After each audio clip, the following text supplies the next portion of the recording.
India ने अपने इस साल के टोटली रिकॉर्ड तोड़ दिए हैं कि जो कि अपने वेपन्स को एक्सपोर्ट करने के, अपने जो डिफेंस के जो वेपन्स होते हैं उनको एक्सपोर्ट करने के सारे रिकॉर्ड तोड़ दिए हैं। 13,000 करोड़ का बिजनेस किया है हिंदुस्तान और हमारा। हम एक ही कानून के तहत आज़ाद हुए थे। वो कहाँ से उनमें स्टेबिलिटी आई, आगे निकल गए, हम में प्रॉब्लम्स हुई। हमारा नेबरिंग कंट्री भारत जो है अपने डिफेंस पार्टनरशिप को स्ट्रॉन्ग कर रहा है, एक्सपैंड कर रहा है अपने डिफेंस पार्टनरशिप को। ये नहीं है कि वहाँ भी प्रॉब्लम्स नहीं हैं, बहुत ज़्यादा प्रॉब्लम्स हैं, लेकिन उनका निज़ाम आगे चल रहा है, इकोनॉमी उनकी बेहतर हो गई है। पाकिस्तान इस वक्त मईशत के लिहाज से मुश्किल तरीन सूरत हाल से गुजर रहा है। IMF हमें तिगनी का नाच नचवा चुका है, इसके बावजूद हमें किस्त जारी नहीं की गई, क्योंकि चाइना के इंटरनेशनल मार्केट में इतनी ज्यादा वर्थ नहीं है। ईरान के ऊपर अमेरिकन सैंक्शंस है, लेकिन हिंदुस्तान उनके थ्रू सारा कुछ कर रहा है, उनके साथ बहुत अच्छे आना जाना और सब कुछ, और जो एक नया रूट बनाने के चक्कर में है रशिया तक, वो भी ईरान के रास्ते बना रहा है, रशिया को भी मैनेज कर रहा है। देखिए इंडिया अपना काम कर रहा है, वो हमारा दुश्मन है, ठीक है, दुश्मन कंट्री है, यानी मैं आपकी इस्टेब्लिश्ड है, इस पर कोई बहस नहीं है, कोई दो राय नहीं है। आप हज़ारों लोगों से पूछेंगे, इंडिया का पाकिस्तान के साथ कंडक्ट अच्छा नहीं है, वो नेचुरली वो अपना काम कर रहा है। ये चीज़ हमारे अंदर क्यों, ये कॉन्फिडेंस हमारे अंदर क्यों नहीं आता? हेलो फ्रेंड्स, जय हिंद। हिंदुस्तान स्पेशल में आपका स्वागत है दोस्तों। रक्षा क्षेत्र में आत्मनिर्भर बनने की भारत की कोशिशों को पंख मिल रहे हैं, खासकर घरेलू तकनीक को विकसित करने और उसे दुनिया तक पहुंचाने के मामले में तो देश का डिफेंस सेक्टर लगातार आगे बढ़ रहा है। इसी बीच वित्त वर्ष 2021-22 के रक्षा निर्यात के जो आंकड़े आए हैं वह भी रक्षा क्षेत्र में आत्मनिर्भर बनने की कहानी बयान कर रहे हैं। इस एक साल के दौरान भारत ने 13,000 करोड़ रुपए के आंकड़े को छू लिया है, जो कि भारत के लिए एक बहुत बड़ी उपलब्धि माना जा रहा है। पिछले साल के मुकाबले इसमें 54% की बढ़ोतरी दर्ज की जा रही है। ये पहली बार है जब भारत ने एक वर्ष में 13,000 करोड़ रुपए का रक्षा निर्यात किया है। पाकिस्तानी मीडिया पिछले साल के मुकाबले रक्षा निर्यात 54% बढ़ने से सकते में है और वो चर्चा कर रहा है कि भारत रक्षा क्षेत्र में नई ऊंचाइयों को छू रहा है। इंडिया ने अपने इस साल के टोटली रिकॉर्ड तोड़ दिए हैं कि जो कि अपने वेपन्स को एक्सपोर्ट करने के, अपने जो डिफेंस के जो वेपन्स होते हैं उनको एक्सपोर्ट करने के सारे रिकॉर्ड तोड़ दिए हैं। 13,000 करोड़ का बिजनेस किया है। क्या समझते हो आपकी कितनी बड़ी अचीवमेंट है इंडिया के लिए, और पाकिस्तान को इससे क्या कुछ सीखने को मिल सकता है? पाकिस्तान को चाहिए कि अपने आप को इकोनॉमिकली स्टेबल करे और उसमें वेपन्स को उनको अपग्रेड करे।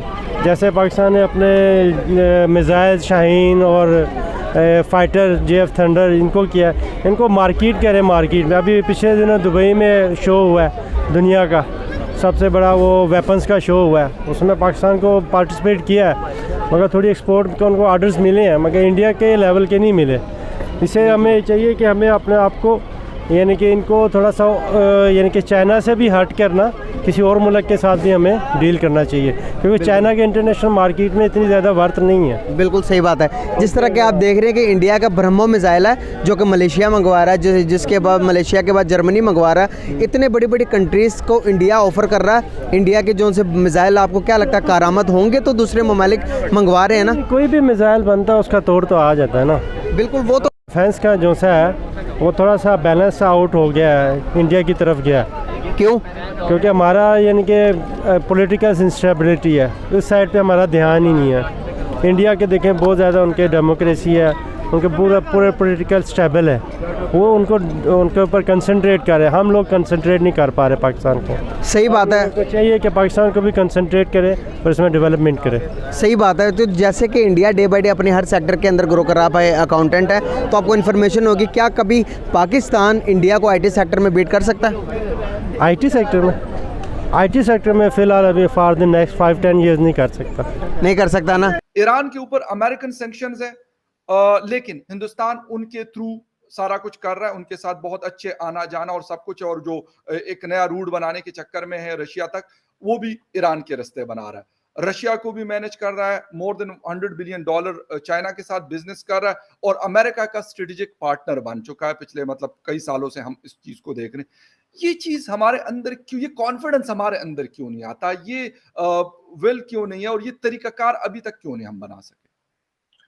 ये प्रॉब्लम हमारी तभी से शुरू हो गई थी जब पाकिस्तान वजूद में आया और लियाकत अली खान मरहूम को दोनों जगह से दावत आई, रशिया से भी आई, सोवियत यूनियन जो उस टाइम का था, और एग्जैक्टली। अमेरिका से भी आई।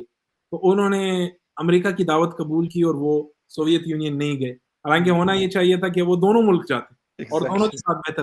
फिर जब हमें जब मौका मिला, जब कोल्ड वॉर के दौरान जब इंडिया लीडर था नॉन अलाइंड मूवमेंट का, यानी न्यूट्रल कंट्रीज जिसे हम कहते हैं, ड्यूरिंग द कोल्ड वॉर, तो हमने सीटो और सेंटो और बगदाद पैक्ट और हम इन मुआहिदों का हिस्सा बने। हमने फिर एक साइड ली यूएस की।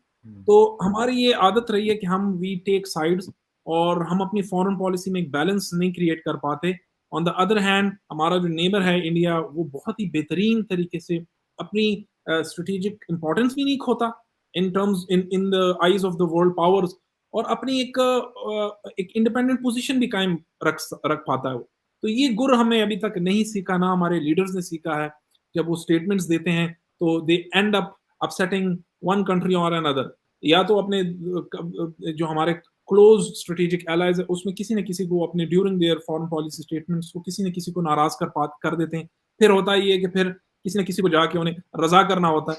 तो ये चीज ये चीज बड़ी अनफॉर्चुनेट है कि हम उस अभी तक उस फॉरेन पॉलिसी या फॉरेन अफेयर्स की उस मैच्योरिटी या उसकी गहराई को हम वो नहीं पहुंच पाए कि हम एक बैलेंस अप्रोच रख पाए। और मेरे ख्याल से ये एक बड़ा हमारे लिए इस वक्त this is a very historic moment, जब आपको पता है कि यूएस और चाइना की जो राइवलरी है, it's a cold war, it's a new cold war, yes cold war exactly. 2.0 इसे हम कह सकते हैं। और इस Pakistan is at the centre stage of it, and there will come a time जब पाकिस्तान को चूज करना होगा। लेकिन पाकिस्तान को नहीं चूज करना चाहिए, पाकिस्तान को इसको बैलेंस रखना चाहिए, दोनों पावर्स को इस देखें वो हाथियों की लड़ाई में चींटी जो है ना वो कहते हैं नुकसान घास का होता है। का होता है। तो हमें फिर उस नुकसान से बचना होगा कि हम उसको फायदा उस चीज से उठा पाए। बिल्कुल सही, लेकिन हमारी हिस्ट्री अनफॉर्चुनेटली बिल्कुल इसके उलट रही है। लास्ट आपका कमेंट चाहूंगा। आपने कहा स्ट्रेटेजिक लोकेशन की बात की, पाकिस्तान के स्ट्रेटेजिक लोकेशन के बारे में, जिस तरह सिपेक के बारे में बहुत सुनते हैं, इसी तरह ये भी हमने सुना।